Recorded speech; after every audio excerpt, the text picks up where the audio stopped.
Hello everyone, I hope you're okay. Je suis vraiment désolée pour le retard de mes vidéos. J'ai eu pas mal de galères vis-à-vis du formatage de mes vidéos. Les premières que j'avais faites n'ont pas de son, donc j'ai dû un peu tout recommencer. Enfin, normalement, cette fois-ci, c'est la bonne. Donc on va pouvoir aborder ensemble la question de l'oral de spécialité. Bien, entrons dans le vif du sujet, c'est-à-dire les documents dont vous allez avoir besoin dans votre dossier personnel. Alors, normalement, vous devriez avoir toutes ces informations dans la méthodologie. Je vous rappelle que l'oral de spécialité dure 20 minutes, c'est-à-dire 10 minutes d'exposé de votre part et 10 minutes d'interaction avec votre examinateur ou examinatrice. Alors, il vous faut entre 6 et 8 documents qui portent sur l'un des 5 thèmes du cycle terminal, c'est-à-dire l'un des 3 thèmes de l'année de terminale ou l'un des 2 thèmes que vous avez traités lors de votre année de première. Il vous faut au moins une œuvre intégrale étudiée en classe, qui soit manifestée par un extrait ou par une image. Donc c'est à votre convenance et ça dépendra évidemment du thème que vous choisissez d'aborder dans votre oral. Il vous faut en plus de cet extrait de l'œuvre intégrale, au moins 2 textes littéraires, donc poèmes, extraits de romans, etc. Au moins un texte non littéraire, un article, un discours, une interview, et maximum 2 œuvres d'art visuelles, c'est-à-dire photographie, peinture, représentation d'une sculpture, etc. Comme d'habitude, et comme vous le faites pour votre synthèse de documents quand vous n'avez que 3 documents, il vous faut une problématique, un plan, introduction, partie et conclusion. Alors évidemment, il faut que tout cela tienne sur les 10 minutes de présentation. Vous allez voir que c'est un petit peu le challenge d'arriver à équilibrer, en fait, quand on a 6, 7, 8 documents, le temps qu'on accorde à chacun de ces documents dans la présentation. Alors vous remarquerez que j'ai choisi, pour un peu plus de clarté, une œuvre qui n'a pas été traitée cette année, qui fait partie du programme limitatif mais que nous ne traiterons pas cette année, ainsi que l'axe 3 que nous n'avons pas encore abordé. Alors évidemment, c'est pour ne pas trop vous mélanger par rapport à ce que vous aurez à traiter vous. Je ne voulais pas vous faire un exemple qui soit directement en lien avec l'axe que nous traitons actuellement, mais ça vous donne quand même une idée. Donc je vais vous présenter chacun des documents en lisant à voix haute d'ailleurs les documents textuels pour ceux d'entre vous qui auraient des petits problèmes de dyslexie ou qui ne verraient pas très bien l'écran. Si ça ne vous intéresse pas, vous pouvez évidemment passer à la suite en venant directement sur la présentation du plan qui se trouve un peu à la fin. Et on reviendra ensuite sur la composition du dossier. Alors la problématique que j'ai choisi de traiter, c'est Land of Opportunities and Misery. How have artists and intellectuals approached poverty in the US since the beginning of the Industrial Age? Nous sommes ici dans l'axe 3, voyage, territoire et frontières, quelque chose qu'il faudra d'ailleurs manifester dans votre introduction lorsque vous présenterez votre dossier personnel. À quel axe se rattache votre problématique? J'ai donc choisi cet extrait de Moon Palace par Paul Auster. Le narrateur et personnage principal se retrouve sans domicile fixe et prend ses quartiers à Central Park. There is no question that the park did me a world of good. It gave me privacy, but more than that, it allowed me to pretend that I was not as bad off as I really was. The grass and the trees were democratic, and as I loafed in the sunshine of a late afternoon or climbed among the rocks in the early evening to look for a place to sleep, I felt that I was blending into the environment, that even to a practised eye, I could have passed for one of the picnickers or strollers around me. The streets did not allow for such delusions. Whenever I walked out among the crowds, I was quickly shamed into an awareness of myself. I felt like a speck, a vagabond, a pox of failure on the skin of mankind. Each day I became a little dirtier than I had been the day before, a little more ragged and confused, a little more different from everyone else. In the park, I did not have to carry around this burden of self-consciousness. It gave me a threshold, a boundary, a way to distinguish between the inside and the outside. If the streets forced me to see myself as others saw me, the park gave me a chance to return to my inner life, to hold on to myself purely in terms of what was happening to me. Alors, le texte littéraire numéro 1, c'est le poème The New Colossus par LLCER. Il est très connu puisqu'il figure sur le piédestal de la statue de la liberté. Not like the brazen giant of Greek fame, with conquering limbs astride from land to land, here at our sea-washed sunset gates shall stand a mighty woman with a torch, whose flame is the imprisoned lightning, and her name, Mother of Exiles. From her beacon hand glows worldwide welcome. Her mild eyes command the air-bridged harbour that twin cities frame. Keep, ancient lands, your storied pomp, cries she with silent lips. Give me your tired, your poor, your huddled masses yearning to breathe free, the wretched refuse of your teeming shore. Send these, the homeless, tempest-tossed to me. I lift my lamp beside the golden door. Alors un extrait de Grapes of Wrath, ici encore un classique. On est au début du roman où les paysans se voient notifier le fait qu'ils vont être expulsés de leur terre. If they could only rotate the crops, they might pump blood back into the land. Well, it's too late. And the owner men explained the workings and the thinkings of the monster that was stronger than they were. A man can hold land if he can just eat and pay taxes. He can do that, yes, he can do that until his crops fail one day and he has to borrow money from the bank. But, you see, a bank or a company can't do that, because those creatures don't breathe air, don't eat side meat. They breathe profits. They eat the interest on money. If they don't get it, they die the way you die without air, without side meat. It is a sad thing, but it is so. It is just so.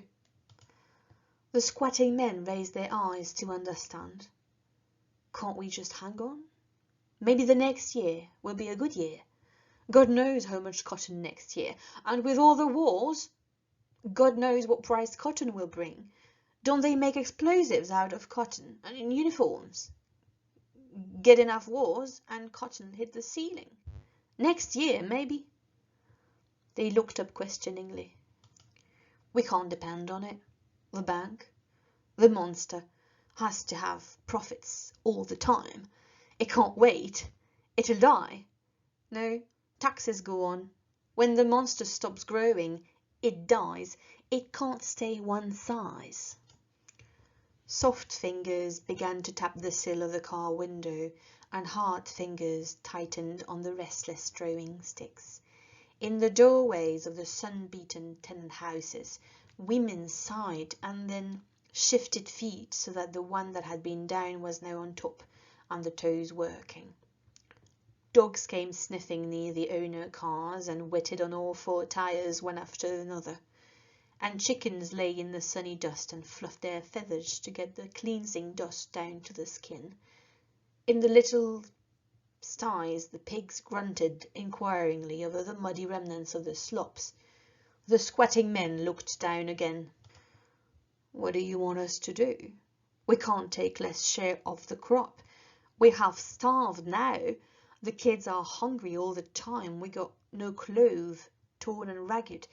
If all the neighbours weren't the same, we'd be ashamed to go to meeting, and at last the owner men came to the point. The tenant system won't work anymore. One man on a tractor can take the place of 12 or 14 families. Pay him a wage and take all the crop. We have to do it. We don't like to do it, but the monster's sick. Something's happened to the monster. Le texte non littéraire numéro 1 est un extrait de How the Other Half Lives par Jacob A. Rice. Comme vous pouvez le voir, on est en 1890. Et il s'agit d'une étude, hein, c'est un des premiers grands journalistes d'investigation reconnu comme tel, qui fait son enquête sur les bas-fonds de New York. Today, what is a tenement? The law defines it as a house occupied by 3 or more families living independently and doing their cooking on the premises, or by more than 2 families on the floor, so living and cooking and having a common right in the halls, stairways, yards, etc. That is the legal meaning and includes flats and apartment houses with which we have nothing to do. In its narrower sense, the typical tenement was thus described when last arraigned before the bar of the public justice. It is generally a brick building from 4 to 6 stories high on the street, frequently with a store on the first floor, which, when used for the sale of liquor, has a side opening for the benefit of the inmates and to evade the Sunday law. 4 families occupy each floor, and a set of rooms consists of 1 or 2 dark closets used as bedrooms, with the living room 12 feet by 10. The staircase is too often a dark well in the center of the house, and no direct through ventilation is possible, each family being separated from the other by partitions. Frequently, the rear of the lot is occupied by another building of 3 stories, high with 2 families on a floor. The picture is nearly as true today as 10 years ago, and will be for a long time to come. The dim light admitted by the air shaft shines upon greater crowds than ever. Tenements are still good property, and the poverty of the poor man is destruction. A barrack downtown, where he has to live because he is poor, brings in a third more rent than a decent flat house in Harlem. The statement once made a sensation that between 70 and 80 children had been found in one tenement.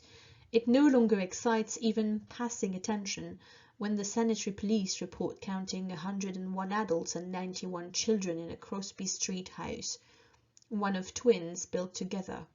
The children in the other, if I am not mistaken, numbered 89, a total of 180 for 2 tenements. Where are the tenements of today? Say rather, where are they not? In 50 years they have crept up from the 4th Ward slums and the 5 Points the whole length of the island, and have polluted the annexed district and the Westchester line, crowding all the lower wards wherever businesses leave a footground unclaimed, strung along both rivers, like ball and chain tied to the foot of every street, and filling up Harlem with their restless, pent-up multitudes. They hold within their clutch the wealth and business of New York, hold them at their mercy in the day of mob rule and wrath. The bullet-proof shutters, the stacks of hand grenades, and the Gatling guns on the sub-treasury are tacit admissions of the fact, and of the quality of the mercy expected. The tenements today are New York, harbouring 3/4 of its population, when another generation shall have doubled the census of our city, and to that vast army of workers held captive by poverty, the very name of home shall be as a bitter mockery. What will the harvest be?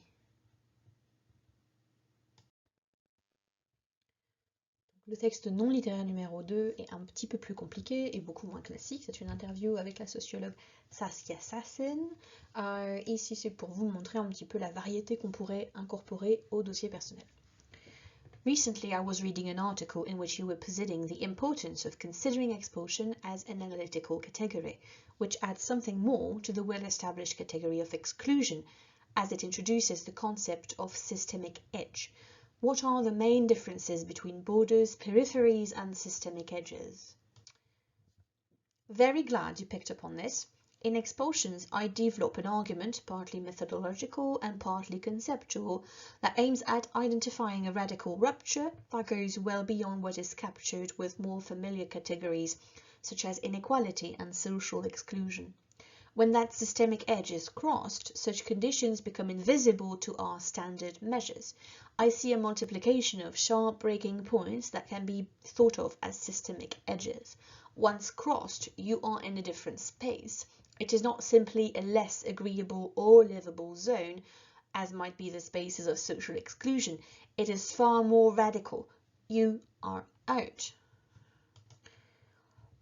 What do you mean exactly by out? Could you elaborate on this condition of simultaneous expulsion and invisibility that, as you argue, takes place once the systemic edge is crossed? I argue that these systemic edges have the effect of conceptually rendering invisible what is expelled, no matter how material it might be.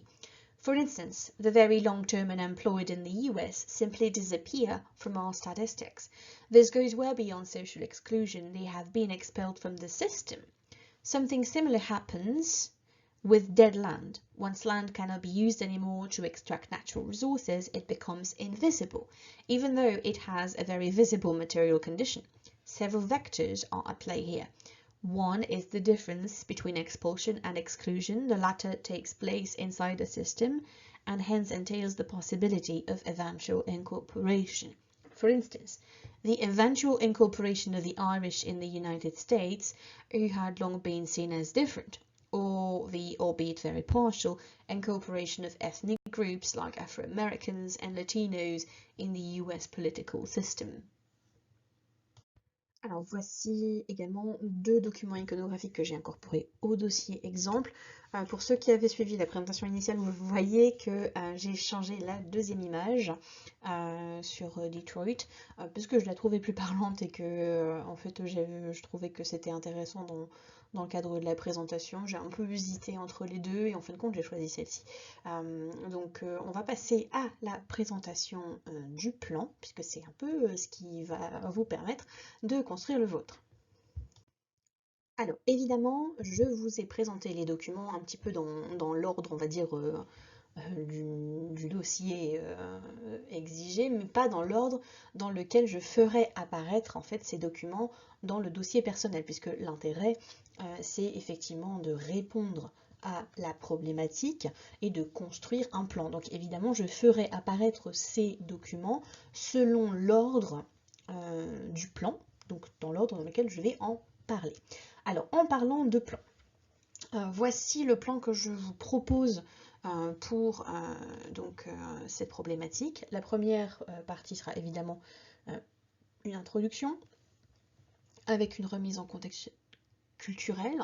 C'est très important de faire ça, en particulier si vous avez ancré votre problématique dans un contexte culturel fort, ce qui est évidemment recommandé. La première partie, donc Autopsy of the Land of Opportunity, va incorporer 3 documents sur 7. The New Colossus, donc le poème numéro 1. How the Other Half Lives, qui est donc le texte non littéraire numéro 1, et l'extrait de Moon Palace.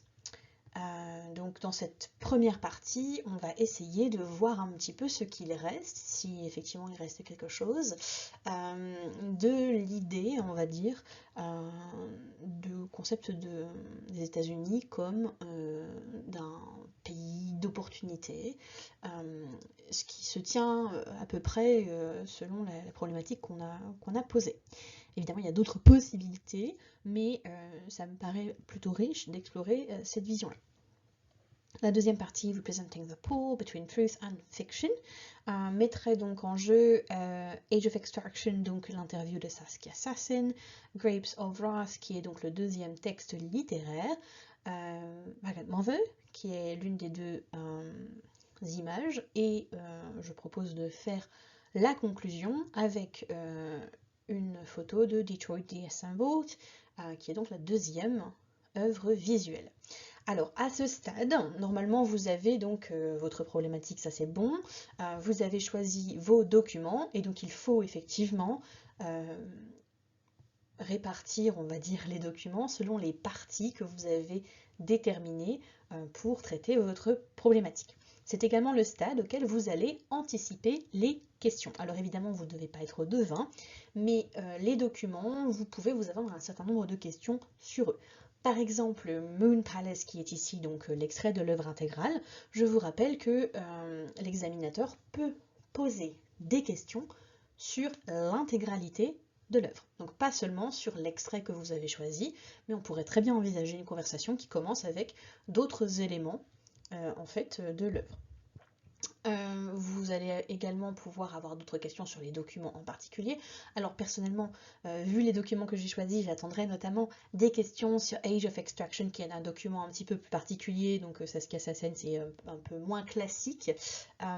Et j'attendrai effectivement des questions, on va dire, de contextualisation du reste de mes documents qui sont, pour le coup, plutôt classiques.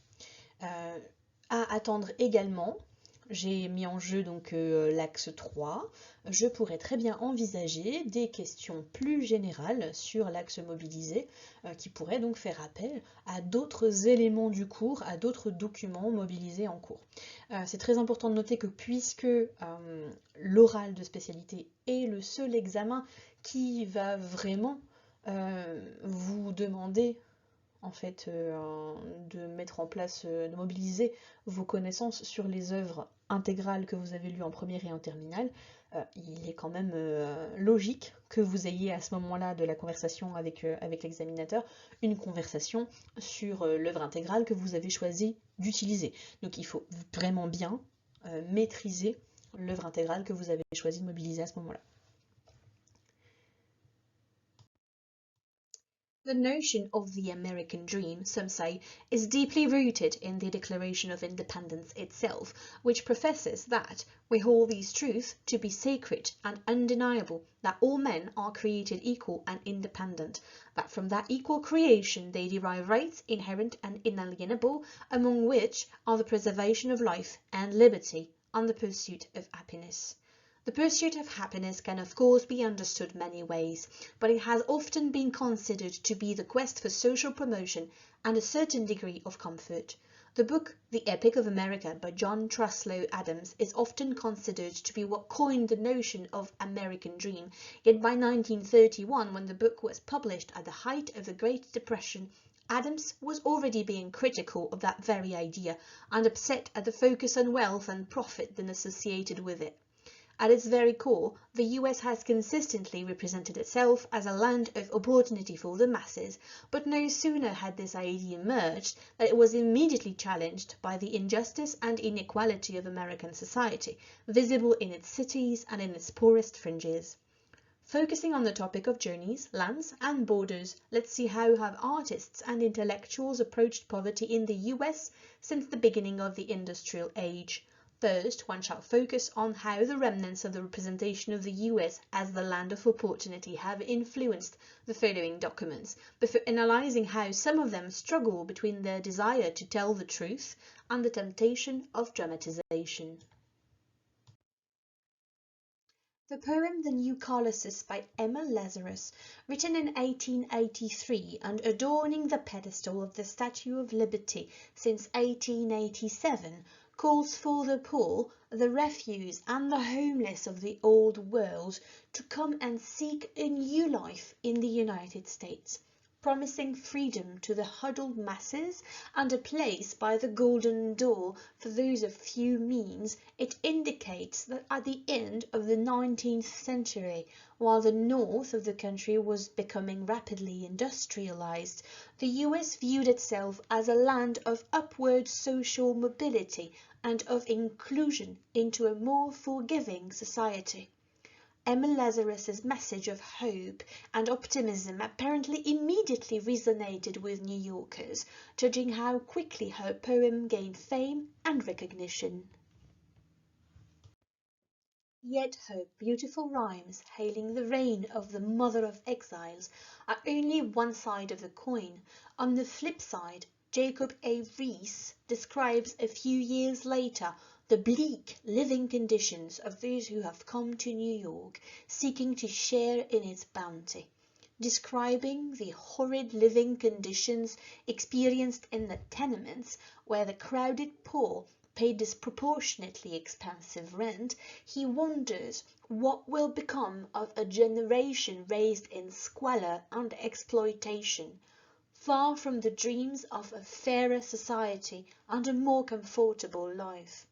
He especially points out that the sheer number of destitute children living in the tenements no longer raise any eyebrows.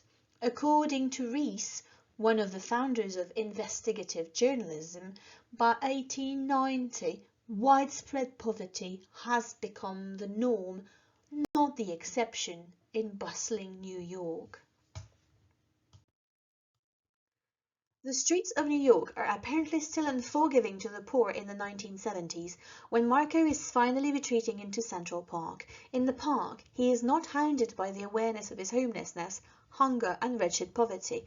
The streets of New York have been unwelcome reminders of his condition, but the park, he points out, is democratic. The park, being an enclave of nature in the midst of the city, is also an echo of the right to the pursuit of happiness, closely following the philosophy of Ralph Waldo Emerson or Henry David Thoreau. The proximity of trees and grass momentarily cancels the divide between Marco and the rest of the city, allowing him to feel a moment of respite in his downfall.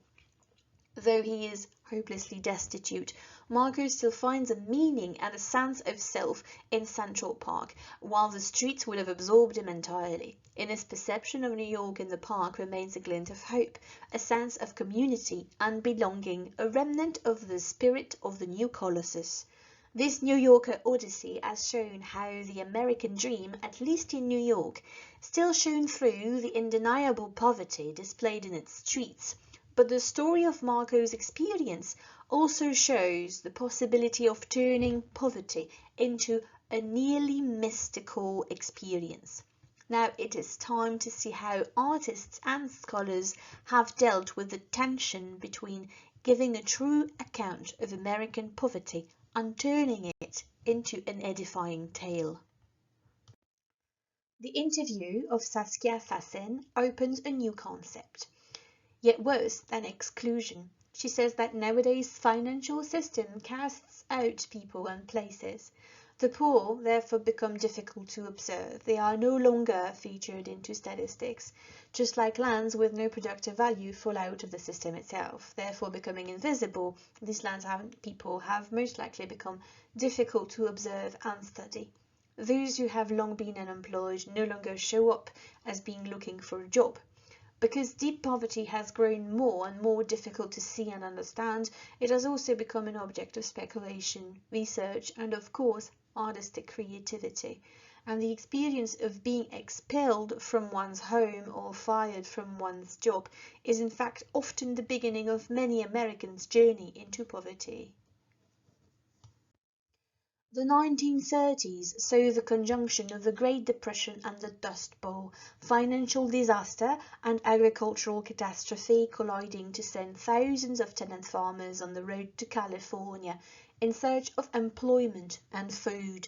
The excerpt shows the confrontation between Oklahoma's poor tenant farmers and the landowners who have come to expel them, thus obeying to the banks, which they describe as greedy monsters in need of constant growth.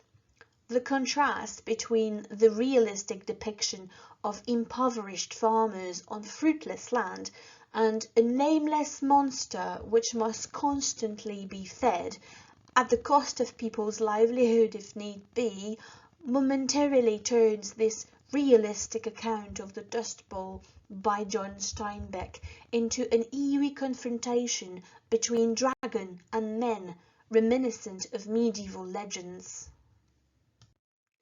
Dorothea Lange's picture of a migrant mother in California captures exactly those whom the Dust Bowl has displaced.